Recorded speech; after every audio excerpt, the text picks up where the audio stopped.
جب نادر شاہ درانی جب اس نے ہندوستان پر حملہ کیا اور قبضہ وبضہ کر لیا، حالات نارمل ہو گئے، تو نادر شاہ درانی کا ایک وزیر شیعہ تھا جس کا نام تھا مہدی۔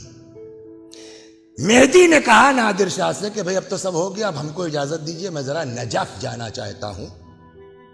نجف کاہے کے لیے؟ کہا حضرت علی علیہ السلام کی زیارت کو، مولا کی۔ نادر نے کہا تم لوگ بھی شیعہ لوگ عجیب آدمی، مردے کی زیارت کو کیا پاؤ گے جا کے؟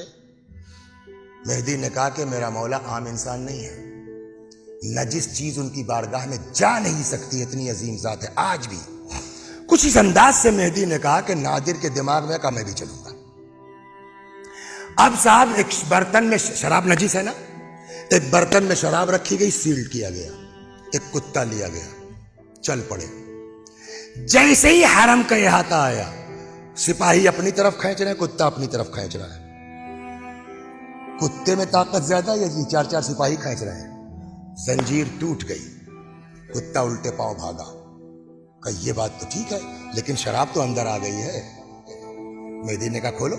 اب جو سیل توڑی گئی تو معلوم ہے تو سرکہ ہے، شراب اس میں ہے ہی نہیں۔ اس چیز کو دیکھ کر کے نادر بڑا جذباتی ہوا، آیا حرم امیر المومنین میں قبر میں مولا پر، جو تاج جیت کے لے گیا تھا یہاں سے، اس نے اپنا تاج قبر مولا پہ رکھ دیا۔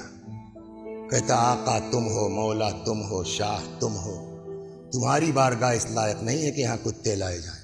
جو لوگ تھے ان سے کہا مجھے میرے ہاتھ میں باندھو رسی، کتے کی طرح لے چلو علی کی بارگاہ۔ اب کسی کی ہمت نہ پڑے، ابھی تازہ تازہ معجزہ دیکھا ہے، کل کو جو ہاتھ باندھے گا اس کی خیر نہیں ہے۔ کہتے ہیں ایک دست غیب نمودار ہوا، رسی باندھی ہاتھ میں، لے کے آئے قبر تک، تاج رکھ دیا۔ آقا تم ہو، مولا تم ہو، مجھ کو تمہاری بارگاہ میں کتے کی طرح آنا چاہیے۔ اسی کے بعد سے ہے سمجھے آپ، اس نے اپنے نام کے ساتھ لگا لیا کلب علی۔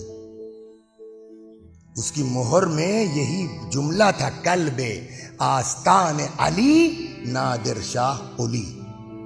اب یہاں سے نجف سے اصل سنانا یہ، نجف سے زیارت وغیرہ کر کے مہدی نے دیکھا معاملہ درست ہے، لے کے آ گیا کربلا۔ اس کو پہلے لے کے آیا امام حسین علیہ السلام کی بارگاہ میں، ایک ایک چیز سمجھانا شروع کی۔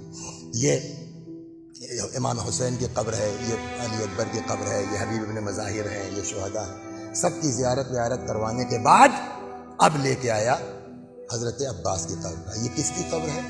کہ یہ حسین کے بھائی علی کے فرزند ابو الفضل عباس کی قبر ہے۔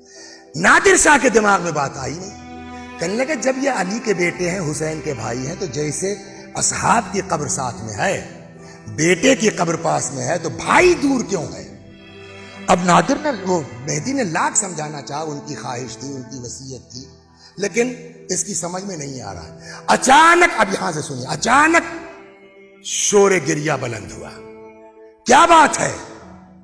تو مہدی نے کہا کہ یہاں تو اکثر مصیبت زدہ آتے رہتے ہیں، کسی کے اوپر کوئی آفت آئی ہوگی، آیا ہوگا اپنے حالات کو درست کرنے کے لیے۔ کہا بلاؤ دیکھو کون ہے۔ ایک لڑکا جوان پکڑ کے لایا گیا۔ کیا بات ہے؟ کہنے صاحب ہم کربلا کے پاس کے گاؤں کے رہنے والے ہیں، مجھے دن کی طرح یاد ہے، رمضان المبارک کا مہینہ تھا، رات میں جب یہ مطالعہ کر رہا تھا میں، خدا شاہد اٹھ کے بیٹھ گیا میں پڑھتے پڑھتے کہ کتنے خوش قسمت وہ لوگ ہیں کہ جن کے یہاں اتنی اچھی رسمیں پائی جاتی ہیں۔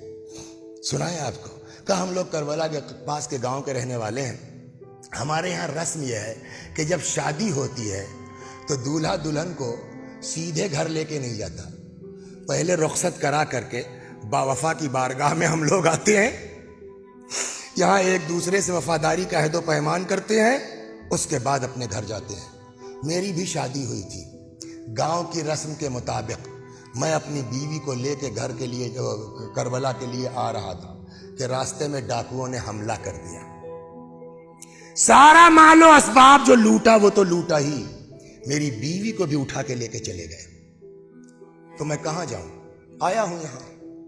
نادر شاہ نے کہا کہ بتاؤ کہاں کا واقعہ، کل تک تیری بیوی مل جائے گی۔ ایسا پکا عقیدے والا کہ اللہ مجھ کو تمہاری مدد کی ضرورت نہیں ہے۔ کسی نے کہا اے ذرا تمیز سے بات کرو، ہندوستان سے بڑا ظالم بادشاہ ہے، سنبھل کے۔ اس کے منہ سے نکل گیا کیا میرے مولا سے زیادہ طاقت اس کے پاس ہے؟ یہ جملہ نادر نے سن لیا، کہنے لگا ٹھیک ہے جاؤ، اگر کل تک تیری بیوی نہیں ملی تیری خیر نہیں ہے. بات ختم ہو گئی. اب دیکھیے اول تو بیوی کا غم، مال کا غم، اور اب اپنی جان پر بھی آ گئی ہے. آ کے گر پڑا قبر عباس میں. آقا ابھی تک تو بیوی کا صدمہ تھا، ظالم بادشاہ کی تلوار بھی لٹک رہی ہے، چیخ رہا ہے چیخ رہا ہے. اتنے میں پھر شور اٹھا. کیا ہوا؟ پتا چلا کہ صاحب جو ہے وہ لگتا ہے اس کی بیوی آ گئی ہے، اس لیے کہ وہ ایک عورت کا ہاتھ پکڑے عباس کی قبر کا طواف کر رہا ہے اور شکریہ ادا کر رہا ہے. نادر نے کہا بلا لاؤ. آئے. اب اس کی بیوی پوچھے بتاؤ قصہ کیا ہوا؟ تو جہاں تک اس نے سنایا تھا اس نے بیوی نے بھی سنایا. اس کے بعد وہ کہتی ہے کہ جب ڈاکوؤں نے حملہ کر لیا، مال و اسباب لوٹ لیا، مجھ کو بھی لے کے چلے، تو اب تو میں کسی سے کچھ فریاد کر نہیں سکتی. جب کچھ نہیں سمجھ میں آیا تو میں نے وہیں سے رخ کیا کربلا کا. بات نکلی تھی میں نے چھیڑا مانگنے کا سلیقہ. کیا کہہ کے مانگا معلوم ہے؟ اے سقائے سکینہ میری مدد کرو، نہیں.